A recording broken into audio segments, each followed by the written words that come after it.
No, but you know what's amazing about you as an actor, Gene, is you can shift from bida to kontrabida. I-share mo nga sa amin, how is that experience when you do bida roles and when you do kontrabida roles?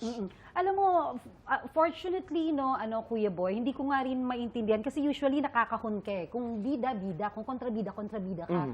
Pero ito, napapaglaruan nila, I don't know why, pero I am very grateful kasi ang GMA hindi ako pinababayaan pagdating sa mga roles.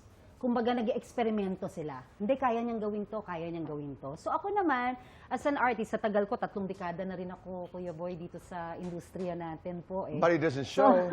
Di ba totoo yun? 3 dekada na. So, naano ko siya. Basta ang sa akin lang siguro, yung passion ko sa acting, yung passion ko sa trabaho ko, hindi nawawala. Kaya, kumbaga, kung anong binibigay nilang role sa akin, pinag-aaralan ko yun. So, I don't take it for granted. So in terms of attacking, halimbawa, bida o kontrabida, am I hearing you right na pag-role, whether it is off-beat o kontrabida or bida, ginagawa ko ang best ko? Pinag-aaralan That's ko what you talaga. At saka gusto ko may bago.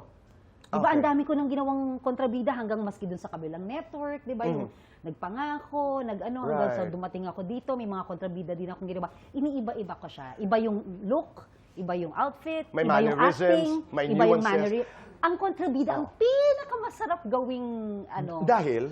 Kasi exciting siya. Pero Pwede mo siyang paglaruan. Iba-iba rin ba ang pagsampal mo? Subukan natin. Talaga ba? Yung technique lang. Huwag ano. No, but but is there a technique as an actor? Ang respeto ko sa, lalo na pagsasampalin, ang respeto ko kasi sa kapwa ko artista, unang-una, dapat wala kang accessories. Tama. Kailangan tatanggalin mo kasi ayaw mo na aksidenteng masasaktan mo sila. That's one. 2, kailangan sukat mo. Kasi hindi naman po pwede, pag sinampal ka, dito, masakit yon. Okay. Masakit din sa kamay mo. Oo, kasi para ka nanuntok eh, di ba? So masakit. Okay. Pagka dito kasi matigas. So Dito, dapat, no? ang sampal, ito.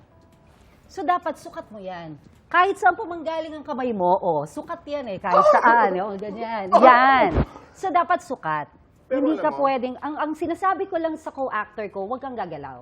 Huwag mong i-expect yung aking sampal. Kasi pag in-expect yung sampal ko, kapag nauna yung ilag mo, tatamaan kita sa tenga. Masakit. So dapat ito lang. Ang natututunan ko dito is that kaya napaka-complicated po ng trabaho ng isang aktor because aside from taking good care, aside from being present in the moment, aside from knowing your lines and your emotions, merong technical aspect na huwag kang gumalaw dahil para hindi ka tamaan dito, dito lang kita. It's hard. Ang hirap. Kaya ginagawa ko para hindi nila expect. Kunwari, ang line ko is, umalis ka sa harapan ko, tapos sampalin ko. Ang ginagawa ko, umalis ka sa harapan ko, minsan hindi ko sinasampal ka agad. Pinatahimingan ko para hindi niya masyadong. Minsan naman, umalis ka sa harapan ko, gano'n na kaagad. Di ba, para hindi niya ine-expect na para hindi siya yung, di ba? Kasi minsan, kahit naman ako, sasampalin, takot ako, Kuya Boy. Nakakatakot, di ba? So I learned something. Ayaw natin. Walang aksesorya. At dito, para hindi ka tamaan, don't move. Saka hindi rin sa jaw. Kasi masakit din pag sa jaw sila tinamaan.